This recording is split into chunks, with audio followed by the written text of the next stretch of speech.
मध्य प्रदेश में लंबे समय से सत्ता से बाहर चल रही कांग्रेस एक बार फिर सरकार में वापसी की कोशिशों में जुटी हुई है। आने वाले विधानसभा चुनावों को ध्यान में रखते हुए पार्टी ने मिशन 2028 की तैयारियां अभी से शुरू कर दी हैं।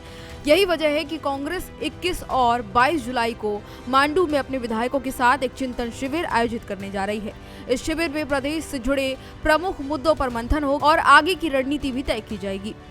बता दें कि पिछले विधानसभा चुनावों में सर्वे और अनुमानों के बावजूद कांग्रेस सत्ता से दूर रही थी। इसके बाद लोकसभा चुनाव में भी एक सीट ना पाने के बाद कांग्रेस अब ज्यादा चिंतन और मंथन के दौर में चली गई है। लेकिन अब राहुल गांधी के मध्य प्रदेश दौरे और संगठनात्मक स्तर पर सृजन अभियान शुरू होने के बाद पार्टी में एक बार फिर से सक्रियता दिख रही है।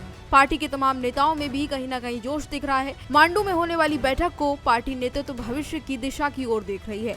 ऐसे में इस बैठक में रोजगार, आरक्षण, आदिवासी, दलित और किसानों जैसे तमाम अन्य मुद्दों पर चर्चा होगी और इस पर विचार किया जाएगा कि किस तरीके से सरकार लोगों के बीच अपनी पैठ बढ़ाती है। बता दें कि इस बैठक के दौरान पार्टी की रणनीति बीजेपी सरकार को कई मोर्चों पर घेरने की होगी। इस शिविर में केंद्रीय नेतृत्व के वरिष्ठ पदाधिकारी भी हिस्सा लेंगे।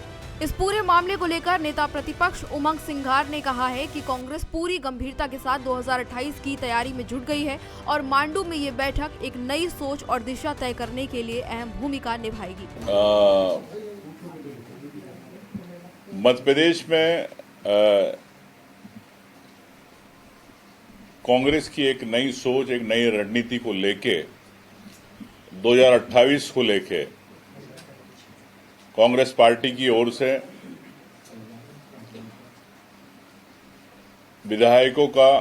माननीय विधायकों का एक चिंतन शिविर, रणनीतिक शिविर 2028 के मिशन को लेके मांडू में, धार जिले में रखा है 21 और 22 तारीख को।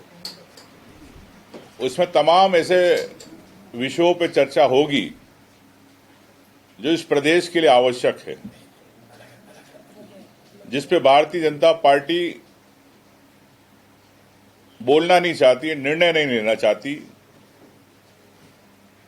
जिस प्रकार से आपने देखा प्रदेश के युवाओं के नौकरी की बात, आरक्षण की बात, आदिवासियों के जल जंगल जमीन की बात, पैसा कानून की बात,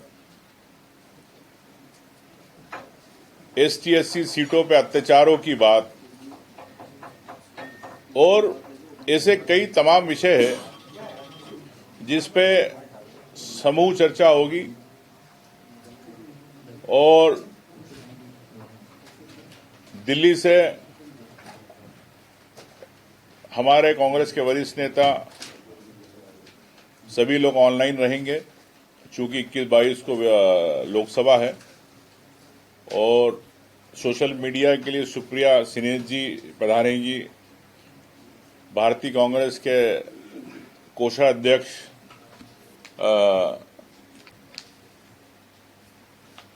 अजय माकन जी पधार रहे हैं। ऐसे कई हस्तियां हैं। और मैं समझता हूं कि चूंकि विधायक है, नेता है, सब अपने क्षेत्र के मजबूत और प्रभावशाली लोग हैं और इन्हीं के माध्यम से इस मध्य प्रदेश के अंदर किस प्रकार से 2028 का मिशन कांग्रेस फतह करे, इसी को लेके कांग्रेस पार्टी ने एक शिविर का आयोजन किया गया है। तो माननीय हरीश चौधरी जी, माननीय अध्यक्ष जी, हम लोग सब मिलके उस शिविर का जो चिंतन होगा, वो मंथन आपको 22 को प्रेस कॉन्फ्रेंस के माध्यम से फिर बताएंगे।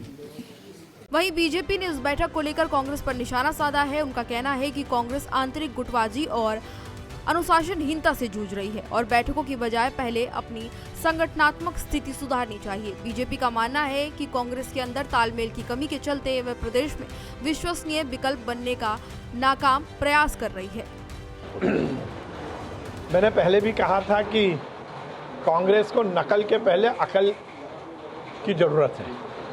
आप केवल नकल इसलिए कर रहे हो कि हमने प्रशिक्षण शिविर किया तो आप भी कर लोगे। अरे पहले प्रशिक्षण जो देगा उसको तो प्रशिक्षित कर लो। गंगोत्री से ही गंगा निकलती है।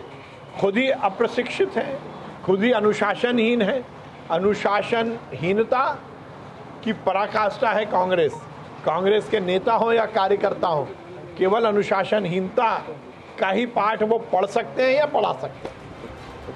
हालांकि कांग्रेस की माने तो ये शिविर पार्टी के लिए आत्ममंथन का मौका है और इसके जरिए कार्यकर्ताओं और नेताओं के बीच तालमेल बिठाकर 2028 के चुनाव में अच्छी तैयारी करने का एक मौका बन सकता है। ये कांग्रेस में नेताओं पर गुटबाजी के लगातार कई आरोप लगते हैं। माना जाता है कि गुटबाजी के कारण ही कांग्रेस कमजोर हो रही है और इसीलिए चुनावों में वो हारती है। मगर राहुल गांधी का संदेश साफ है कि जो पार्टी के लिए काम करेगा वही पार्टी में रहेगा। इस बैठक के बाद देखना यह है कि पार्टी से इसको कितना फ़ायदा होता है। क्या चुनावों में एक बार फिर कांग्रेस की वापसी हो सकती है।